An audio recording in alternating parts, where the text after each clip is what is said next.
Estamos de volta na segunda parte da nossa aula, Organização de Sistemas no Brasil, né? Organização de Sistemas de Saúde no Brasil. Então, eu quero mostrar para vocês como era antes do SUS e como ficou depois do SUS. Então, me acompanhem aqui. Ó.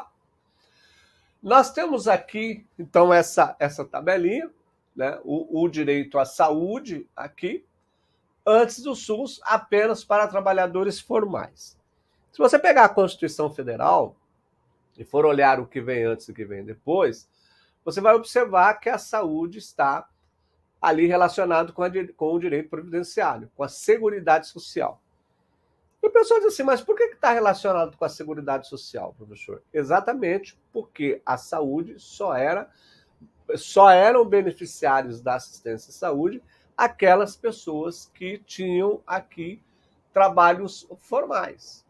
Quem não tinha trabalho formal, ou ia para a benzedeira, ou ele ia pagar pela assistência à saúde, ele ia pagar pelo seu tratamento. Como é que ficou, então, depois do SUS? Todo cidadão tem direito à assistência à saúde. É universalidade. Então, gratuidade, universalidade, né, equidade. Olha só como melhorou, como era e como é hoje, ok? Muito bem. Aí nós temos o que nós chamamos de modelo assistencial. Como que era esse modelo assistencial? Primeiro, ele era curativo e individual. Ele pensava apenas em curar a pessoa. Não havia políticas públicas no sentido de fazer com que as pessoas se prevenissem. Então, eu não tinha uma política pública preventiva. Ele era curativo e ele era individual, porque de acordo com o fato de a pessoa ficar doente, então ele ia ao hospital, né? Ele era trabalhador registrado na CLT, então vinha descontado uma porcentagem no holerite dele, para ele ter essa possibilidade de ser tratado, e era individual, não se fazia campanhas preventivas, né? Como se hoje a gente tem várias campanhas preventivas, né? O governo faz campanhas preventivas. Antigamente não tinha. Tanto é assim que depois do SUS, ó, nós temos aqui a integralidade, né? Eu integro todas as pessoas no sistema. Então eu tenho o preventivo e eu tenho o curativo. Eu previno, se essa pessoa fica doente, eu vou tratar dessa pessoa, ou todas as pessoas que ficarem doentes, eu vou tratar dessas pessoas, né? Eu vou restabelecer a saúde dessas pessoas. Então, e antes que elas fiquem doentes, eu vou fazer toda uma política pública para que essas pessoas se previnam. Porque através do trabalho preventivo, eu consigo entender que essas pessoas não precisam de forma nenhuma, elas podem evitar, né, ficarem doentes. Elas evitam a doença. Então, eu sou o preventivo aqui, depois que aconteceu nessa mudança no SUS. A gestão era do Ministério da Previdência Social, era do governo federal. Hoje houve uma descentralização, então eu tenho nas grandes esferas, houve a regionalização. Então eu tenho aqui o governo federal, estadual, municipal. Então houve uma descentralização. Todos os entes públicos são responsáveis pela saúde dos cidadãos, das cidadãs, ok?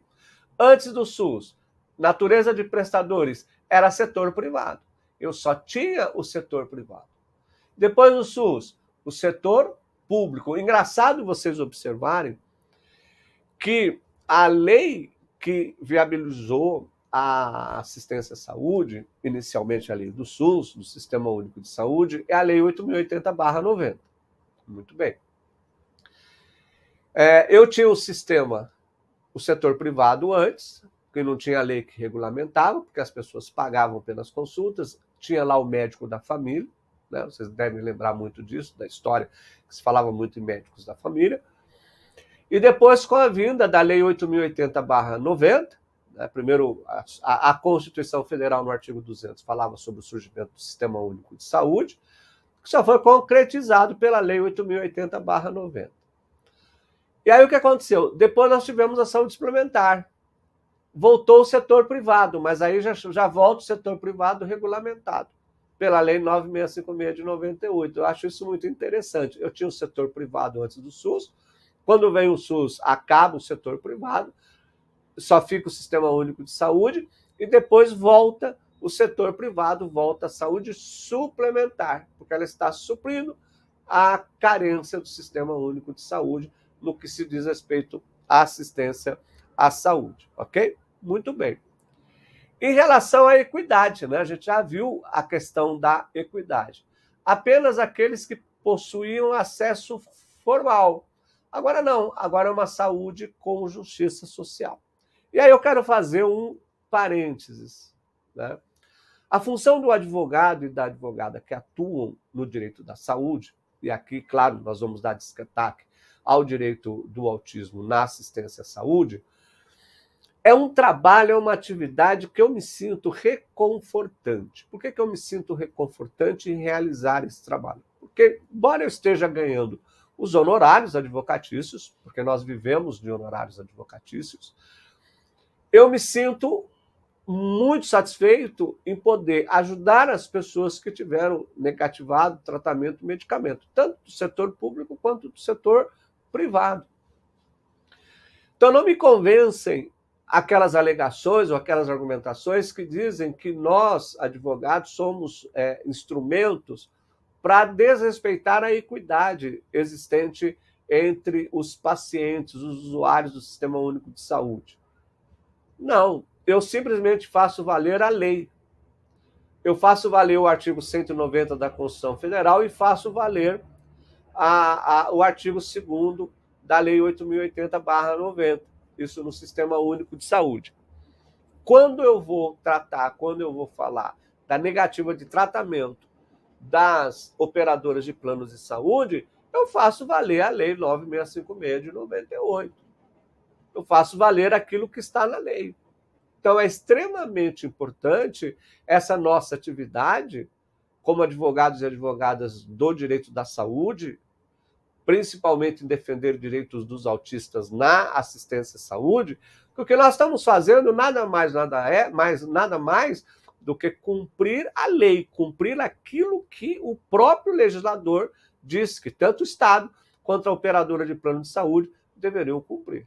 Então, eu sou um instrumento de aplicação da lei. É através da minha atividade profissional que eu exijo do Estado a aplicação da norma. Não importa se seja contra o Sistema Único de Saúde, a aplicação da norma do SUS, o Sistema Único de Saúde, e não importa se seja da Lei 9656 de 98, ok? Então, fiz aqui só para vocês terem uma ideia de que quando era o SUS, antes do SUS e depois do SUS. Muito bem.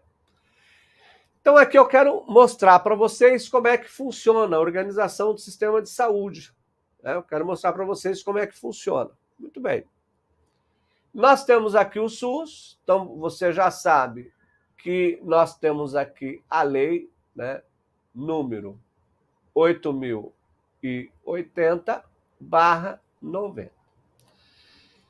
Então, quando o SUS surgiu com a Constituição Federal, ele passa a lei, né? A Constituição Federal diz que vai viabilizar assistência à saúde para todos os brasileiros, e ele precisava, então, viabilizar isso. Então, a Constituição é de 1988. O SUS é a Lei 8.080/90, 2 anos depois. Então, só houve possibilidade de viabilizar a partir da lei, a partir de 1990. Ou seja, então, nós tivemos aí, né, 2 anos para que o Estado, né, a União, principalmente a União, pudesse organizar como seria a atuação do SUS, do Sistema Único de Saúde. Muito bem. Só que vocês podem observar que o SUS começou a ficar muito lotado, né? Muitos pacientes, e o SUS não deu conta. E aí, o que acontece? A partir daqui, nós temos o que nós chamamos, tá? Eu vou colocar aqui, de saúde complementar. Vocês ouvem muito falar de saúde complementar. O que é a saúde complementar? O Sistema Único de Saúde, quando percebeu que ele não estava dando conta, ele contratou hospitais particulares para que ajudasse o Sistema Único de Saúde na assistência, no tratamento e no medicamento das pessoas que precisavam. Tanto é que você tem até hoje hospitais particulares que são porta de entrada do Sistema Único de Saúde, do SUS. Só que o SUS percebeu que ainda com a saúde complementar não estava dando conta da assistência à saúde, tratamentos e medicamentos. Aí o que ela fez? Ela autorizou o funcionamento de operadoras de planos de saúde. Né? Então, aliás, já tinha escrito aqui, né, a saúde complementar, ó, tá? Saúde complementar. E como eu não consegui resolver o problema entre saúde complementar, o Estado, pela promulgação da lei, né, o Estado que eu estou falando na União, da Lei 9656 de 98, nós tivemos, então, as operadoras de planos de saúde que podiam prestar assistência à saúde. Então, eu tenho, como organização do sistema de saúde, duas grandes divisões.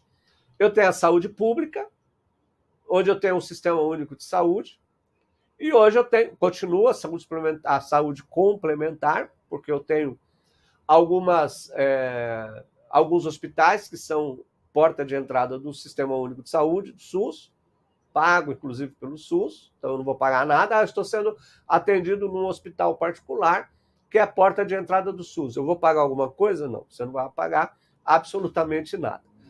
E aí eu vou para a saúde suplementar.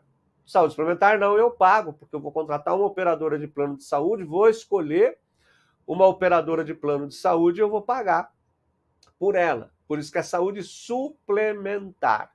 Tá? Enquanto uma complementa o Sistema Único de Saúde, a outra supre a falta de capacidade, né? Até mesmo de gestão, não sei, em relação à assistência à saúde. Então, eu tenho esses dois grandes blocos, né? O sistema organizacional da saúde, né? A organização do sistema de saúde, se divide nesses dois grandes blocos, em que eu tenho lá o SUS e a operadora de planos de saúde. E é entre SUS e operadora de planos de saúde que nós vamos atuar. Então, quando eu vou propor a ação judicial contra a União, Estado ou município por obtenção de um medicamento e de um tratamento, por desrespeito à própria norma constitucional, eu vou propor ação judicial contra a operadora de plano de saúde se negar tratamento e medicamento, como regra geral. E é claro, como o nosso foco é direito dos autistas, nós vamos estudar quais são os direitos dos autistas mais assistenciais à saúde, senão nossa aula ficaria muito ampla. Eu tenho certeza também, eu sempre penso que em oferecer para os meus alunos nichos de mercado no direito que possam obter sucesso, possam alavancar a sua advocacia. Então, por exemplo, o autista tem direito a sentar num banco exclusivo, lá no metrô, no ônibus? Tem. Mas eu pergunto, qual é a demanda que a gente poderia ter em relação a isso? É direito da pessoa autista? É direito da pessoa autista. E pensando na advocacia, qual é a vantagem, né, de um problema desse financeiramente, de proteção que a gente poderia obter? Olhando, claro, na lucratividade. Nenhum.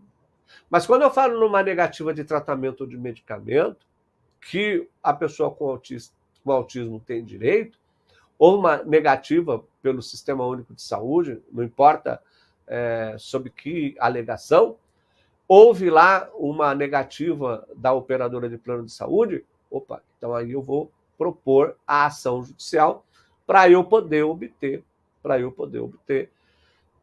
esse tratamento e esse medicamento. Então, por isso que a gente focou na assistência à saúde, ok? No próximo bloco, Nós vamos começar, então, a estudar o direito dos autistas na assistência à saúde. Nós vamos verificar qual é a legislação, em primeiro lugar, vou fazer uma análise com vocês da legislação, então vamos falar sobre a lei dos direitos dos autistas e vamos falar sobre a lei dos direitos das pessoas com deficiência. Vou pegar 3 pontos importantes.